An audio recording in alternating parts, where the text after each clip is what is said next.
I made a game in which you are a pig that has to kill children to feed your family. Now to understand how and why this game came to be, we will have to go back to the start of its development.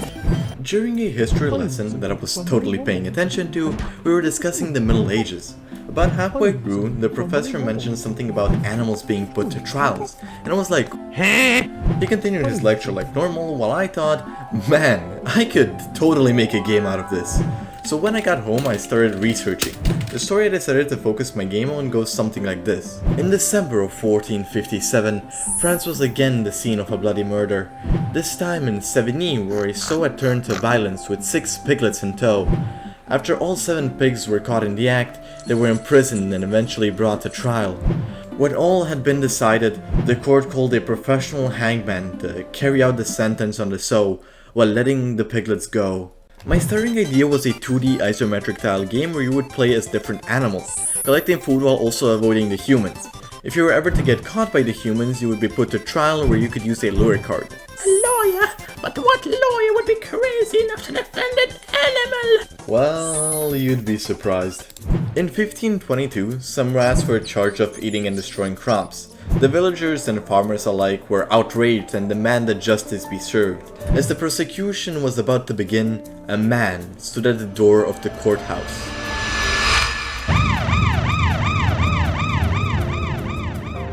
His name? Barthélemy de Chicines, the rat's attorney. The judge begins proceeding, asking each side if they are ready to make their opening arguments. The defendants, not surprisingly, had not appeared in court. Of course, they didn't. To arrive at court, the rats had to face the twin pearls of vindicative villagers and their bloodthirsty cats. My clients need a guarantee of safe passage, insisted their lawyer. But as the judge could not provide these requirements, the case was called off, and the rats were free to go. Okay, now that it was time to start the development, I had an idea of what I wanted the game to look like. So I got straight into development. The first thing I coded was the ability to hover over a tile. Good. Now came my favorite part, grid movement. I drew the big piece and made it so if you clicked on it, it would show you where you could move using these colored outlines. Hovering over one of them would make an arrow appear and pressing it would lock your choice and fill the arrow in. After you assigned all of your animals their tiles, they would move accordingly. And since that was practically half of the concept done, I decided to call it a night. The next day I got up and turned on the project to a horrifying realization. I had no idea what the gameplay would look like, so before continuing I had to figure out how the gameplay would function. It's game loop. I stood there looking at the game and just having no ideas. I had pieces that moved differently and the objective of not getting caught by a human, but the biggest issue I had was that I still wanted to keep the game on the topic of trial of animals. And after that I once again had a realization. The game I initially had made for my concepts was too open-ended to ever become a legit game. There had to be so many limitations that the game would be more about reading the rules than actually playing the game itself. After that I left the game. And so passed a day, a week, or months since I last opened the project up. Then one day I decided to be the bigger man and start over. At this point I knew I would have to make the game less complex. So for the start, I got rid of all the animals except for the pigs, since the game was founded on the idea of pigs in trials. I got rid of the whole lawyer system as well. Aww. The only things that were left in the game were the humans and the pigs. Then I saw it. The perfect idea. Something simple enough to understand, but not easy enough to not pose a challenge. Here it goes. You have to go around the map and kill kids to feed your family. But when you do, the adults come out and chase you. Your objective is to feed your family for as long as possible without being caught by the humans. This game idea stayed true to the original in most part and was the concept I was down to go for. This gave me such a boost of motivation. Due to that, I went straight into making the art, since it was the part I struggled the most with.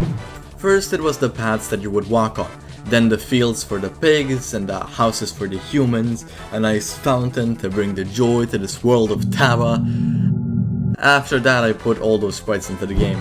I decided I would spend some time making the game actually look nice by adding some animations, and that's how the animation of the tiles falling onto the board came to be. I also wanted some screen shake for the player to feel what they'd done. I also animated the background to move in this like cool wavy pattern. I added sound effects when you eat a child and even when the humans go out of their houses. I added a medieval 8-bit song to the background. Okay, let's slow down a bit. I can make this game look as pretty as I want to, but I think there's something I'm forgetting right now. Oh yeah, the game itself. Since I've already programmed the pig's movement, the only thing that was left was the adults and the kids. I started by coding the kids. They would randomly select a tile around them, and then they would move when the time came. If they ever moved to the same tile as the pig, they would be turned into a pile of blood on the ground. Next up were the adults.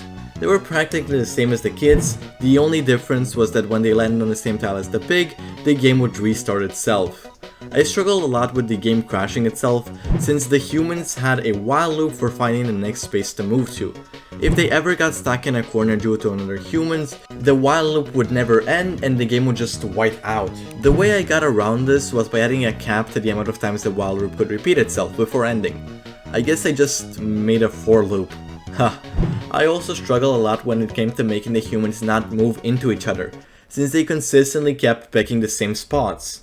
What I ended up doing is putting them on a timer that was based on their position of creation. For example, if this guy was the first one created, his timer for selecting a spot would be 0.1 seconds, and then the next guy's timer would be 0.2 seconds. In this way, the second guy could see, okay, this guy selected this spot, I'm not gonna select the same spot as him, and he'll move on. Now with most of the issues fixed, the game was mostly done. For the first time ever, I decided to get a rule book inside of the game, with some fun twists, instead of just making the player read them from the itch.io page, which from my perspective made the game a lot easier to understand. I also added the story was basing the game off of the game, made a title screen which is not that big a deal since I've already done it so many times before, just had to plop my YouTube in there and done. Now all that was left to do was export the game and upload it to itch.io. Something that I haven't mentioned so far, but it was much more pleasant to develop this game than usual. The main reason might be that usually I have a deadline, but now I was just making this game for myself and that's what made it so much more enjoyable. Okay, now finishing up the itch.io page with a quick cover image I put together and a description on the importance of knowing the ugly side of history, and that was it. You can play the game by using the link below. And also, while you're down there, you can leave a like and subscribe if you think I'm deserving of it. If you don't, then, I don't know, don't. You can also join the Discord. Okay, back to the video. After all was done, the game turned out amazing.